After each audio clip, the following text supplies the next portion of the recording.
Hello students, तो आज हम लोग पढ़ने जा रहे हैं method of separation of variables. Video start करने से पहले जो स्टूडेंट्स हमारे चैनल को पहली बार देख रहे हो चैनल को सब्सक्राइब कर लीजिए और लेटेस्ट अपडेट्स के लिए बेल आइकन को प्रेस कर लीजिए। तो चलते हैं आज के टॉपिक पर, that is method of separation of variables. ये मेथड है पर इसमें आपको कोई डिस्क्रिप्शन नहीं दिया गया है, और डिस्क्रिप्शन नहीं दिया तो इसका मतलब क्या है, जो हम क्वेश्चन करने जा रहे हैं उसी में आपको स्टेप वाइज आपको समझना होगा कि कैसे कैसे इस क्वेश्चन को करते हैं, क्योंकि अलग से इसका कोई इंट्रोडक्टरी पार्ट नहीं दिया हुआ है। तो हम लोग क्या करेंगे, एक क्वेश्चन ले लेते हैं। क्वेश्चन इसमें दो टाइप के आते हैं, एक तो विद इनिशियल कंडीशन और एक विदाउट इनिशियल कंडीशन। तो ये जो मैंने क्वेश्चन लिया है ये विदाउट इनिशियल कंडीशन है, तो इसको करेंगे। इनिशियल कंडीशन अगर दी रहेंगी तो जितने भी कॉन्स्टेंट आपके सॉल्यूशन में अपीयर होंगे बस वो हट जाएंगे, इसमें वो चीज़ नहीं होगी। राइट, तो चलते हैं इस क्वेश्चन पर। Solve the equation by the method of separation of variables. तो क्वेश्चन जब भी आएगा वो इसी टाइप से लिखा हुआ आएगा कि आपको सॉल्व करना है ये question by the method of separation of variables. तो स्टार्ट कैसे करना है, पहले जो आपको क्वेश्चन दिया हुआ है इसको आप स्टैंडर्ड फॉर्म में लिख ले। तो इसकी स्टैंडर्ड फॉर्म क्या होगी, तो P का मतलब हम लोग जानते हैं that is del Z by del X, Q का मतलब क्या है that is del Z by del Y. तो इनकी यूजुअल नोटेशन से पहले इसको ट्रांसफॉर्म करना है, तो लिख लेंगे वी कैन राइट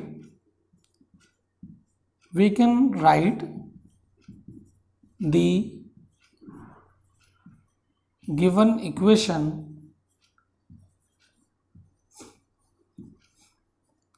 as, तो कैसे लिख लेंगे, पहले इसकी स्टैंडर्ड फॉर्म।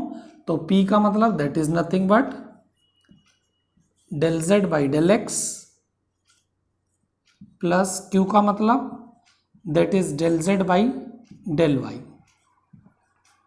पहले इसकी स्टैंडर्ड फॉर्म में लिख लिए। अब चीज समझनी होगी आपको, z आपका क्या है डिपेंडेंट वेरिएबल, x और y क्या आपके इंडिपेंडेंट वेरिएबल। इसका मतलब जब भी इसका सॉल्यूशन आएगा वो आपका x और y के टर्म्स में आएगा। तो अब इसको क्या लिखेंगे हम लोग, लेट, मतलब जो इसका सॉल्यूशन होगा एक ट्रायल सॉल्यूशन हम लोग ले रहे हैं कि उसका सॉल्यूशन किस टाइप का होगा, कुछ इस टाइप का।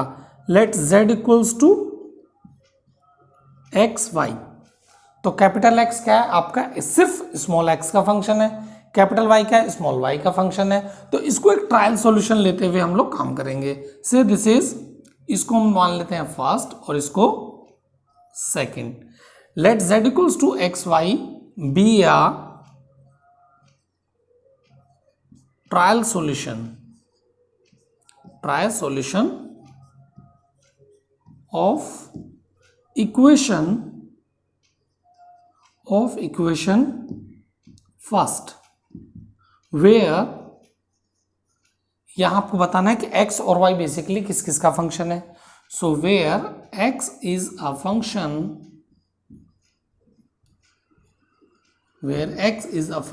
ऑफ x एलोन, मतलब ये जो कैपिटल X है वो सिर्फ x का फंक्शन है, इसमें y इंक्लूड नहीं है। And capital Y be a function of small y Elon.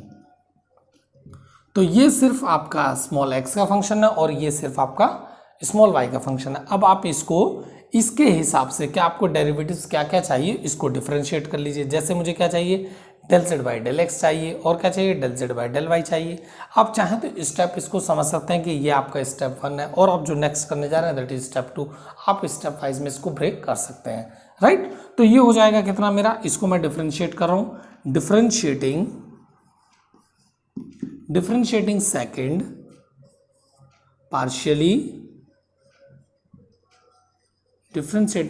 partially with respect to x we get। तो जब आप ऐसा करेंगे तो क्या मिलेगा, that is del Z by del X equals to capital Y क्या आपका, ये तो आपका क्या हो गया y का फंक्शन है तो कांस्टेंट हो गया इसके लिए। सो दिस इज y, और इसको जब डिफरेंशिएट करेंगे तो क्या आ जाएगा, that is del x over del X. Right, अब चाहें तो आप यहीं पर इसको लेके एज इट इज क्वेश्चन करते चले आइए, कोई दिक्कत नहीं है। और नहीं तो अगर आप थोड़ा सा और इसको स्टैंडर्ड वे में लिखना चाहते हैं, क्योंकि मैं जानता हूं x का ही फंक्शन है, तो इसको मैं किस तरीके से लिख सकता हूं, सो this is y, this is nothing but dx over dx। अगर मुझे पता होता कि x y का फंक्शन है तब मैं ऐसे नहीं लिख सकता था, पर क्योंकि मुझे पता है कि x सिर्फ x का ही फंक्शन है इसलिए मैं इसको ऐसे लिख सकता हूं, राइट। तो इसको मान लीजिए यहां लिख दीजिए, this is third, okay, first second third, और यहां बता दीजिए since x is a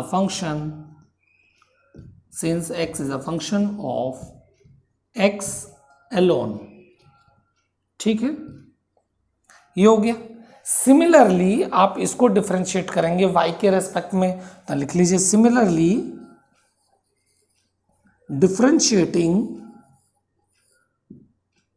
differentiating second partially with respect to y। तो y के रेस्पेक्ट में किया तब क्या मिल जाएगा, वी गेट, तब आपको मिलेगा del z by del Y equal to X del Y over del Y. Same उसको भी लिख लेंगे X D Y over D Y, ठीक है। सो स्टूडेंट्स बिल्कुल सेम वैसे ही आ गया, del z by del Y equal to X del Y over Y, क्योंकि x तो आपका कांस्टेंट का काम करेगा तो y के रेस्पेक्ट में कर दिया। So this is basically del y, okay. तो ये डेल y हो गया। अब क्योंकि y का ही फंक्शन है इसलिए हमने इसको लिख लिया dy ओवर dy। से दिस इज 4, मैंने रीजन भी बता दिया, since y is a function of y alone. अब क्या करना है, 3 और 4 है आपका, 3 और 4 को आप गिवन इक्वेशन मतलब जो मैंने नंबर 1 दी थी आप उसमें सब्स्टिट्यूट कर दीजिए। सब्स्टिट्यूट करेंगे तो कुछ आपको इस तरीके का दिखाई देगा। अब इसके बाद में आपको करना क्या है बेसिकली, अब एक टर्म को पूरे को राइट साइड में शिफ्ट कर दीजिए और फिर आपके जो वेरिएबल्स हैं, जो इंडिपेंडेंट वेरिएबल्स हैं, उनको आप शिफ्ट कर देंगे, ठीक है। कैसे करेंगे वो मैं बता रहा हूँ आपको, like this. So this is Y cube over dx over dx, एक टर्म को यहां रखा दूसरे को आप शिफ्ट कर देंगे इधर। सो this is minus x square capital X dy over dy, ऐसे लिख लिए। अब यहां से क्या करेंगे, यहां से x एक तरफ हो जाएगा पूरा और y एक तरफ हो जाएगा। तो जैसे पूरा dx ओवर dx है तो पूरा x इधर ले आओ आप, तो इसको क्या लिख सकते हैं, एक्स स्क्वायर एक्स, तो ये हो जाएगा 1 by X square capital X, this is dx over dx equals to, that is nothing but minus, ये इसके नीचे चला जाएगा। So this is y cube capital Y dy over dy, right. अब इसका नाम दे दीजिए, से दिस इज 5। अब यहां से क्या करना, आप देखिए यहां भी आपका x एक डिपेंडेंट वेरिएबल और x इंडिपेंडेंट वेरिएबल है, y आपका डिपेंडेंट वेरिएबल है और ये स्मॉल y आपका इंडिपेंडेंट वेरिएबल है। दो इंडिपेंडेंट वेरिएबल डिपेंडेंट वेरिएबल के डेरिवेटिव्स कैसे कब इक्वल हो सकते हैं, तो इसके लिए ये दोनों को ही एक ही कांस्टेंट के इक्वल होना पड़ेगा। तो उसके लिए आपको 2 लाइन लिखनी है, वो लिख लीजिए। यहां लिखेंगे since x and y are independent variables, since x and y are independent variables, therefore equation 5 can only be true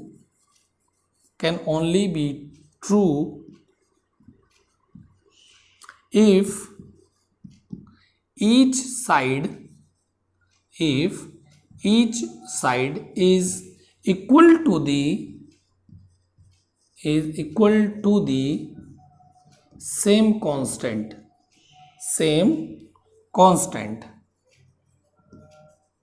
अब वो कांस्टेंट मान लिया से मैंने मान लिया दोनों ही टर्म्स हैं वो एक ही कांस्टेंट के इक्वल होंगी, एक इक्वल। तो कैसे लिख सकते हैं, that is this is 1 by X square capital X dx over dx equals to minus 1 by Y cube over Y into dy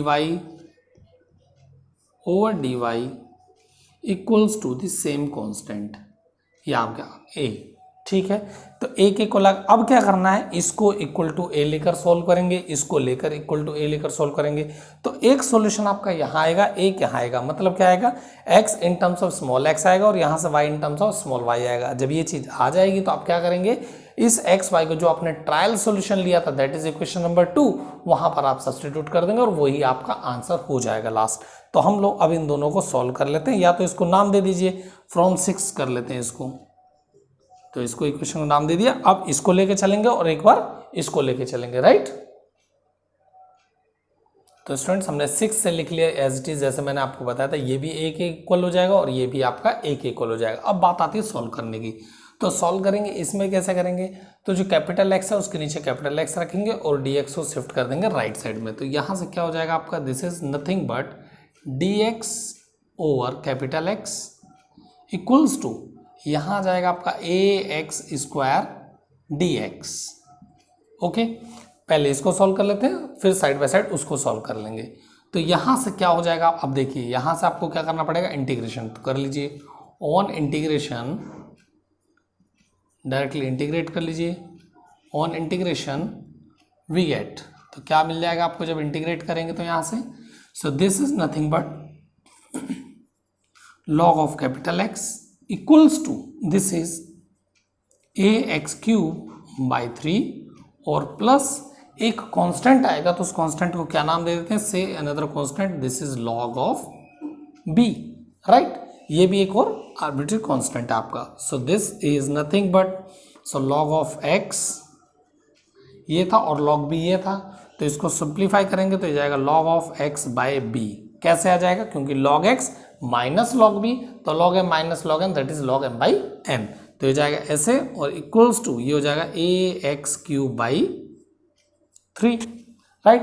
तो अगर मैं अब इसको x बाई b लिखूं, मुझे क्योंकि x चाहिए, so x by b is equals to that is nothing but e to the power ax cube by 3। So this is the value of x, तो x बाई b और x क्या जाएगा, so x equals to that is nothing but b e to the power ax cube by 3। तो ये आ गया आपका x capital, right. Similarly बिल्कुल सेम मैनर में आप निकालेंगे y की वैल्यू, तो कैसे निकाल लेंगे, सो this is dy over y, dy over dy, इसको यहाँ से dy हटा देंगे तो हम लोग क्या निकलेंगे इसके नीचे, दिस इज नथिंग बट क्या आ जाएगा आपका कैपिटल Y, तो ये कैपिटल Y लिख लिया और इसको शिफ्ट कर देंगे इधर, सो दैट इज माइनस, इधर शिफ्ट किया माइनस ay क्यूब और आ जाएगा आपका dy। Is it clear. तो अब इसको भी इंटीग्रेट कर लीजिए, तो on integration we get, right. तो इंटीग्रेट किए, so this is log y equals to this is minus ay4 by 4 और प्लस एक constant that is say log c, बिल्कुल सेम जहाँ हमने लेफ्ट साइड में किया था बिल्कुल सेम स्टेप आ गया। So this is nothing but log of y by c equals to minus ay4 by 4। okay, so what is y by c, so y by c is nothing but that is e to the power minus ay4 by 4, and what is the value of y, so simply y equals to that is c e to the power minus ay4 by 4। तो ये आप इस 4 को थोड़ा सा छोटा लिख लेंगे ताकि आपको लगे हाँ इसी के ऊपर है ये, ठीक है। So this is the value of y और आपने x भी निकाल लिया था। तो अब क्या करेंगे, x और y को आप सब्स्टिट्यूट कर देंगे सेकंड में और आपका ये सॉल्यूशन आ जाएगा। तो लिख लीजिए substituting the values of capital X and capital Y in equation 2 we gate,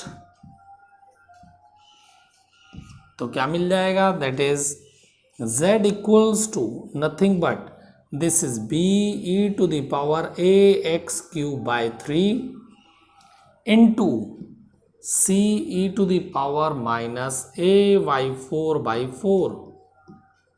और कैसे लिखा जा सकता है? So this is nothing but B C into E to the power, दोनों पावर्स कैसे हो जाएंगी? ऐड हो जाएंगी। सो ax³ माइनस ay4/4। और ज़्यादा से ज़्यादा क्या कर सकते हैं, आप चाहो तो एलसीएम ले सकते हैं या फिर a आप यहाँ से बाहर निकाल लीजिए।